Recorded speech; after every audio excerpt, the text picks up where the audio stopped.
Edit में आपका स्वागत। मैं सफीर खान। आइए दिखाते हैं आज की इस खबर को। शिवसेना उद्धव गठ की ओर से आज शिवाजी चौक पर एक आंदोलन किया गया। शिवसेना पक्ष प्रमुख माजी मुख्यमंत्री उद्धव बालासाहब ठाकरे के आदेशानुसार महाराष्ट्र राज्य की सरकार ने जो हिंदी सख्ती का ऐलान किया, इसके विरोध में आज 3 बजे शिवाजी चौक पर एक धरना आंदोलन किया गया। महाराष्ट्र सरकार की GR कॉपी को होली दहन किया गया। उक्त अवसर पर मनोज गगे, वैशाली मिस्त्री, प्रसाद पाटिल, मोहन वल्लाल, नाना झलके, मनीष श्री रामगिरी बंटी और बड़ी संख्या में शिवसेना पदाधिकारी व कार्यकर्ता उपस्थित थे। पत्रकारों से बातचीत करते हुए नेताओं ने क्या कहा, आइए देखते हैं इस खबर में। हिंदी भाषा अरे नहीं चलेगी, नहीं चलेगी दादागिरी, नहीं चलेगी, नहीं चलेगी, नहीं चलेगी दादागिरी, नहीं चलेगी। महायुती सरकारचा महायुती सरकारचा या सरकारचं करायचं काय? या सरकारचं करायचं काय? जागा हो, जागा हो, जागा हो, मराठी माणसा जागा हो, जागा हो, जागा हो। उद्धव साहेब आगे बढ़ो, हम तुम्हारे साथ हैं। राज उद्धव आगे बढ़ो, हम तुम्हारे साथ हैं। जिंदाबाद, जिंदाबाद, शिवसेना जिंदाबाद। छत्रपति शिवाजी महाराज की जय। जय भवानी, जय शिवाजी, जय शिवाजी, जय भवानी, जय शिवाजी। छत्रपति शिवाजी थोड़ा बाजूला आहे।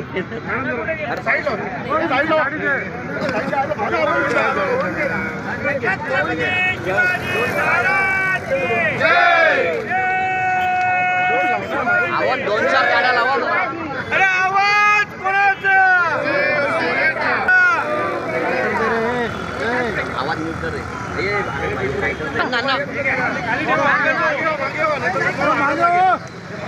थोड़ा पीछे जा। हिंदी भाषा सक्तीचा, हिंदी भाषा सक्तीचा शिवसेना जिंदाबाद। ठाकरे यांचा कुणाचा? शिवसेनेचा।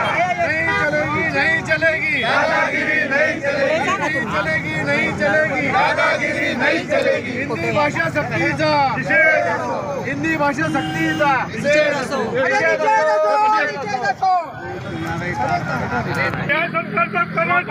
खाली डोकं वर पाय।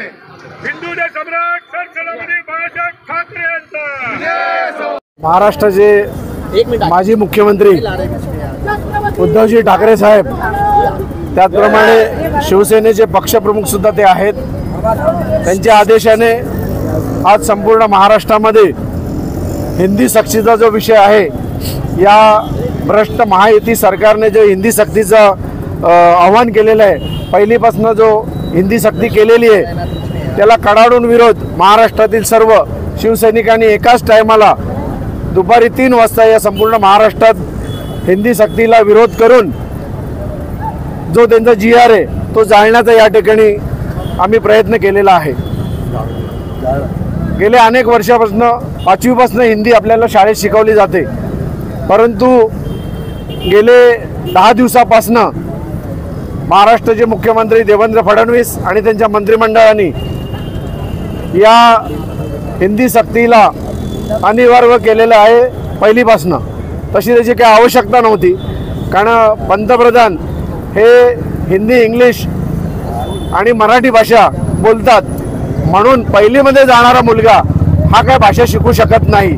त्याची मातृभाषा ही महाराष्ट्रात मराठी आहे। याच्या अगोदर सुद्धा त्यांनी प्रयत्न केलेला। 40 वर्षापूर्वी जे आंध्र प्रदेश आहे, कर्नाटक आहे, केरळ आहे, तामिळनाडू आहे, या ठिकाणी हिंदी सक्ती केलेली 40 वर्षापूर्वी, परंतु त्याचा परिणाम असा झाला की कारण कुठलीही गोष्ट जबरदस्तीने लादल्यावर त्याचा असंतोष निर्माण होतो, आणि तसाच असंतोष या आंध्र, कर्नाटक, केरळ आणि तामिळनाडूत झाला। त्यामुळे आज त्या ठिकाणी हिंदी भाषा शिकली जात नाही, शिकवली जात नाही, बोलली जात नाही। हा विरोध या जबरदस्तीमुळे झालेला आहे। तोच जबरदस्तीपणा या महाराष्ट्रामध्ये या सरकारने केलेला आहे। परंतु 2 दिवसापूर्वीच त्यांनी घुमजाव केलेला आहे की त्यांनी सांगितले 5वीपासून होतं, परंतु आम्ही पहिलीपासूनचा प्रयत्न केलेला तो आम्ही GR या ठिकाणी मागे घेत आहोत। म्हणजे लोकांच्या नागरिकांच्या रेट्यापुढे या सरकारचं जो सुद्धा चालत नाही हे सर्व सिद्ध झालेलं आहे।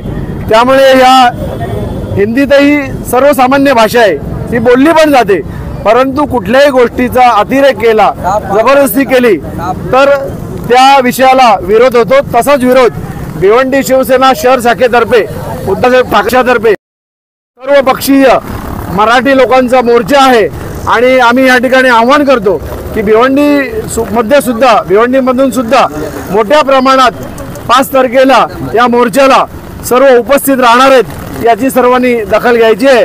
आणि या सरकारला एकच आवाहन करतो की हिंदी भाषा लादण्याचा किंवा कुठलीही भाषा लादण्याचा कुठलाही प्रयत्न जनतेवर करू नये, तो जनतेवर सोडवावा। परंतु हा अतिरेक त्यांनी केलेला आहे, त्याचा निषेध आम्ही या ठिकाणी करतो। आज इथे आमचे सर्व भिवंडी शहराचे व ग्रामीणचे पूर्ण शिवसैनिक इथे जमलेले आहेत। फक्त त्याला एकच कारण आहे, आज आम्हाला उद्धवजींनी जे सांगितलेलं आहे का जी हिंदी सक्ती आहे ती 5वी पासून आज हिंदी विषय आहेच, पण हिंदी सक्ती पहिलीपासून का पाहिजे? जर महाराष्ट्रामध्ये मराठी माणूस राहतो, मराठ्यांचं जर इथे अस्तित्व आहे तर मग हिंदी सक्ती का पाहिजे? इथे आहे ना, हिंदी तर सगळेच बोलतात, मग तुम्ही जबरदस्ती हा जो सरकार जो आम्हाला हिंदी सक्ती जे लागू करतोय हे चुकीचं आहे। त्यांच्या निषेधार्थ त्यांचा जो GR आहे तो इथे आम्ही होळी करण्यात आला, जाळण्यात आला आणि आम्ही त्यांचा निषेध करतोय या सरकारचा। लोक आहेत जे बोलतात तेच देशद्रोही आहेत। आम्ही तर इथले स्थानिक आहोत, आम्ही इथले जो आज महाराष्ट्रात आला, इथे त्याचा जन्म झाला, कोणत्याही परदेशातून आला, तो इथला महाराष्ट्रीयन आहे, तो मराठी माणूस आहे असं आम्ही मानतोय। म्हणजे आम्ही देशभक्ती आहोत। हेच चोर आहेत साले, हेच हे आहेत, भ्रष्टाचारी आहेत। जो सरकार आताचा हाच भ्रष्टाचारी आहे, यांनी सगळी वाट लावली, आता लोकांना खाण्याची मौत आलेली आहे। आवाज कुणाचा? बंटीगिरी व्यापारी संघटना शहर अध्यक्ष, व्यापारी संघटना अध्यक्ष। इथे आज जे आपण सर्व जमले आहेत शिवसैनिक, आज इकडे असा विषय झालेला आहे की भाजप सरकार हा विचार करते की हिंदी संस्कृतीला प्राधान्य देते, पण हे असं होणार नाही। इथं मराठी आहे, महाराष्ट्रामध्ये मराठीच बोललं लागेल आणि महाराष्ट्रामध्ये मराठी बोलणं गरजेचं आहे। जर महाराष्ट्रात येऊन तुम्ही मराठी बोलू शकत नाही, तुमचा हक्क नाहीये बोलायचं। बस, थँक्यू। जय हिंद, जय महाराष्ट्र। जय महाराष्ट्र। आज शिवसेना पक्षप्रमुख माजी मुख्यमंत्री उद्धव बाळासाहेब ठाकरे साहेब यांच्या आदेशाने, तसेच आमचे जिल्हा प्रमुख व शहर प्रमुख मनोज गगे साहेब, शहर प्रमुख प्रसाद पाटील साहेब, वैशाली मिस्त्री मॅडम यांच्या नेतृत्वात आम्ही आता शिवाजी चौकात होळी या GRची होळी केलेली आहे। या हिंदी सक्तीच्या विरोधात मराठी माणूस आज रस्त्यावरती उतरलेला आहे। निवळ मराठी माणूस नाही तर या महाराष्ट्रात जन्मलेला हा प्रत्येक माणूस हा सांगतोय की आम्ही मराठी आहोत, मग तो हिंदू असो, मुसलमान असो आणि कुठली असो, परंतु तो सांगतोय की महाराष्ट्रात मी राहतो, मी मराठी आहे, इथं मराठीच शिकलं गेलं पाहिजे। आणि असं असताना आमच्यावरती या सरकारने हिंदी सक्ती लादली गेली आहे आणि ही सक्ती आम्ही काढण्यासाठी आज महाराष्ट्रातील 2 नेते देखील एकत्र आलेले आहेत। सन्माननीय राजसाहेब ठाकरे, सन्माननीय उद्धव बाळासाहेब ठाकरे साहेब, हे 2 महानेते एकत्र आलेले आहेत। काँग्रेस, राष्ट्रवादी यांनी देखील पाठिंबा दिलेला आहे। मग असं असताना आम्हाला या सक्तीला का समोरून जाऊ देता, का आम्हाला ही सक्ती करता? का हम करो सो कायदा आहे का? मी तर विचारतोय की जे बाळासाहेबांचे विचार घेऊन म्हणतात, मग बाळासाहेबांनी कधी मराठीला विरोध केला होता का? मग या मराठीला विरोध तुम्ही हिंदी सक्तीला का विरोध करत नाही, हा देखील आमचा ते सवाल आहे। आणि असं असताना जर कोणी आमच्यावर सक्ती लादत असेल तर 5 मार्चला हा भव्य दिव्य मोर्चा निघणार आहे आणि आम्ही ही हिंदी सक्ती लावून घेणार नाही। धन्यवाद। जय हिंद, जय महाराष्ट्र। महाराष्ट्र शासनाने जे हिंदी सक्तीचा जबरदस्ती आज महाराष्ट्र सगळ्या जनतेवर केलेली आहे, त्याच्या निषेधार्थ पक्षप्रमुख उद्धवजी ठाकरे साहेबांनी आदेश काढले व आपल्या महाराष्ट्रात सगळ्या जिल्ह्यांमध्ये, सगळ्या शहरांमध्ये आज एकाच वेळी या GRची होळी करण्यात येत आहे। आणि मेन गोष्ट म्हणजे हिंदी सक्ती जी करण्यात आलेली ती एकदम संपूर्ण चुकीची आहे। शासनाचं असं म्हणणं आहे का बा महाराष्ट्रामध्ये सगळ्या देशातली माणसं येतात म्हणून हिंदी लावायची, मग सगळ्या देशामध्ये, संपूर्ण देशामध्ये तुम्ही मराठी सक्तीची करा ना, म्हणजे त्यांना महाराष्ट्रात आल्यावर हिंदीची जरूर लागणार नाही। मराठीची सक्ती ही संपूर्ण देशात करा, तर जेणेकरून त्यांना इथे आल्यावर ही सोयीचं पडेल, महाराष्ट्रात सगळ्या भाषा त्यांना व्यवस्थित बोलता येईल मराठी भाषा. म्हणून आमचं असं म्हणणं आहे की सरकारने संपूर्ण देशामध्ये मराठी सक्तीची करावी, तर जेणेकरून जे परप्रांतीय येतात, इतर प्रांतातले लोक येतात, इतर राज्यातील लोक जे महाराष्ट्रात पोट भरायला येतात, त्यांना मराठीची अडचण होणार नाही आणि मराठी नाही आता बोलू शकणार नाहीत. म्हणून देशाने आपल्या सरकारने मराठीची सक्ती संपूर्ण देशामध्ये करावी असं आमचं सगळ्यांचं म्हणणं आहे.